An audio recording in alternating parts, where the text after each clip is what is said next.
If you're watching this video as part of a playlist, welcome back to the future. That last measurement video was an oldie but a goodie. Let me add a couple of things onto that. Remember, reliability means consistency. But there's three types of reliability. Reliability across time, reliability across items, and reliability across different researchers. First, reliability over time. So sometimes people are inconsistent. Say we're measuring love. Oh yeah. People are inconsistent in how much they love. Like, I love my kids, but sometimes they drive me crazy. And sometimes they're the wind beneath my wings. And that's okay. What's not okay, at least for statistics, is if our measurement of love is inconsistent.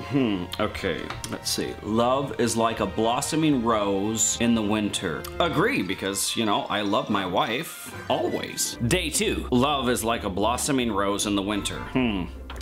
Well, roses don't bloom in the winter, so are they saying my love isn't realistic? No, that is false. My love is very realistic. See, people might interpret the items differently at different occasions, or they might just feel differently across different occasions. So how do you know if your measure is reliable across time? You measure them across time. You do it multiple times. We call this test-retest reliability. So maybe you might measure them 2 weeks apart, 3 weeks apart, 6 months apart, something like that. Then you can compute the correlation between the two times. And if you square that correlation, that's your reliability coefficient. Technical side note. The text says that reliability is equal to the correlation coefficient. This is false. Reliability is defined as true score variance divided by total variance. The square root of the correlation coefficient tells you variance explained, while the raw correlation coefficient does not. And technical side note. So that's reliability across time. What about reliability across items? Sometimes measures are unreliable because the items themselves induce inconsistency. Question 1, what is 2 plus 2? Well, 4. Question 2, who was Tom Cruise's first wife? Beyonce? I don't know. Question 3, how do you compute the derivative with respect to an eigenvalue? I'm gonna say 7. All these items are not consistently measuring the same thing. The first is asking about basic math. The second is asking about pop culture. And the third is asking about advanced mathematical statistics. When the measure isn't consistently measuring the same thing, guess what? It's gonna be unreliable. If I give you a statistics exam and it's asking you about both statistics and weird mathematical trivia, it's gonna be unreliable. Typically, we measure this sort of unreliability with what we call internal consistency measures. And the basic idea is that you split the test in half. Then you compute the correlation between the two halves and square that correlation. But conceptually, think about splitting the test an infinite number of different ways and computing the correlation between each half. That's conceptually what an internal consistency measure does. Technical side note, coefficient alpha is the average squared correlation between all possible split halves of a test, at least according to Lee J. Cronbach. And that dude was a friggin' genius, so yeah. Then finally, we have reliability across raters. We often use instruments to assess constructs. A blood pressure cuff, that's an instrument. A depression inventory, personality questionnaire, reaction time. These are all assessed with instruments, but sometimes the construct is better assessed by raters, or someone who observes the behavior and then rates it on some sort of a scale, like defiant behavior in autistic children, or expressions of love during couples therapy, or the number of times somebody yawns. Now you're relying on human judgment. Yeah, that girl was totally flirting with me. That was not flirting. Now you're flirting with me. Wow.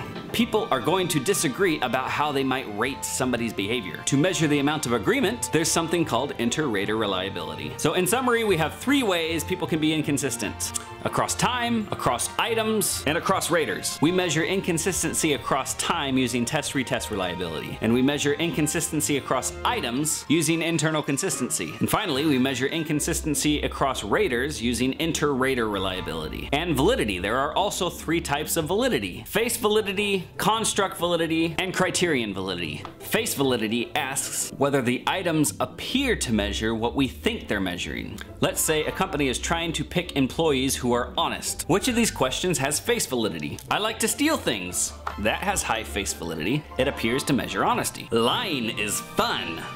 Also face valid. Robin Hood is a good role model. That has really bad face validity. So do you want your items to have good face validity? Well, there's some debate about that. Some think that poor face validity is actually a good thing because it masks what you're trying to actually measure. If you're a lying thief, you ain't gonna admit to it, especially when you're applying to a job. So you're probably not gonna say lying is fun and stealing is good. But you might say that Robin Hood is a good role model without knowing that that company's using that item to uncover your wicked ways. But that's tricky tricky because very rarely does an item have poor face validity and still measure the construct you're trying to measure. Someone might admire Robin Hood because of his courage, but maybe not like so much how he steals from rich people and gives to poor people. So despite being honest, that person might endorse that item. But in either case, whether it's good or bad, it's considered pretty weak evidence of validity. Just because it seems to measure what you think it measures doesn't mean it actually does. Construct validity. The second type of measurement validity is construct validity. Constructs are very often multidimensional. For example, depression might include feelings of sadness, sometimes feelings of anger, particularly in men, a lack of motivation, helplessness. But let's say you develop a measure of depression, but it only measures feelings of sadness. Your measure is lacking in construct validity. Construct validity asks whether your measure covers the entire domain of that particular construct. And it also asks whether your measure includes items that are not part of that construct. Like if you ask somebody how likely they are to wear the color black. That's probably not a dimension of depression, dude. And then finally we have criterion validity. A criterion is a standard that we can judge something against. You must be this tall to ride. That measuring stick is our criterion. When assessing criterion validity, we assess our measure against some other standard. Let's say that we're measuring one's fitness level,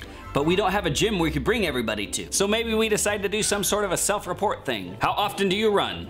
Constantly. How many push-ups can you do? Infinity. I'm Chuck Norris, people. So we have people fill out a questionnaire. Then we might take a sample of those people and actually take them to the gym. Then the gym becomes our criterion to see if the self-report is actually measuring fitness. But really, criterion validity means whether our measure correlates with some other measure of the same construct. But even within criterion validity, there are actually 4 subtypes of validity. Don't lose the big picture, folks. So here's the tree. Here's a visual that shows the different types of validity and how they're related. So we got the 4 main types of validity: internal, external, statistical conclusions, and construct. And within construct validity, we have reliability, and we have validity, and within validity, we have face, construct, and criterion, and within criterion, we have concurrent, predictive, convergent, and discriminate. Concurrent means whether the measure correlates with other measures that it should be correlated with. Like depression should probably be correlated with stress. So our measure of depression should correlate with measures of stress. Predictive validity, how well it predicts another construct. ACT, for example, is supposed to predict college performance. If it has predictive validity, then somebody's scores on the ACT should later predict their college GPA or something like that. Convergent validity. Convergent validity means it agrees with other measures of the same construct. Like our measure of depression should correlate with other measures of depression. And finally, discriminant validity. This means it is not correlated with other measures it should not be correlated with. For example, in your book, they give an example of somebody who might measure self-esteem. And theoretically, self-esteem should not be correlated with one's mood. So if they measure mood and they measure self-esteem, they should not be correlated. And according to your book, that's exactly what happened in this particular instance. So with that, let's review our learning objectives. Know the 3 types of reliability: test, retest, internal consistency, and inter-rater reliability. Know the 3 types of validity: face validity, content validity, or how much it covers the construct of interest, and criterion validity, how well it correlates with other measures of the same construct. And within that, we have concurrent, predictive, convergent, and discriminant. So with that, peace out.